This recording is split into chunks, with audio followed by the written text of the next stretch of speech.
প্রশ্নটার মধ্যে এখানে প্রশ্নবোধক চিহ্ন আছে, এই প্রশ্নবোধক চিহ্নের জায়গায় কত হবে সেটা বের করতে হবে। দেখুন অঙ্কটার সমাধান কিভাবে করতে হবে। এখানে আছে 76, এই 76কে প্রথম লিখতে হবে।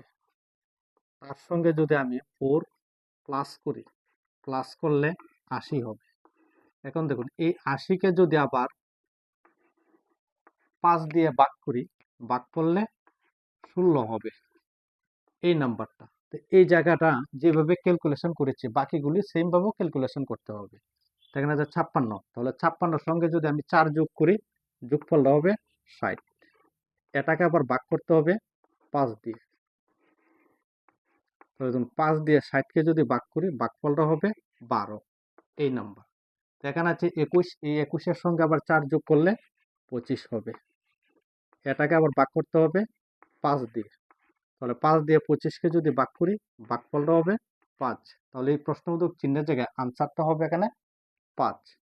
তো অপশন সিটা হবে কারেক্ট আনসার। যদি ভিডিওটা ভালো লাগে তাহলে চ্যানেলটি সাবস্ক্রাইব করবেন।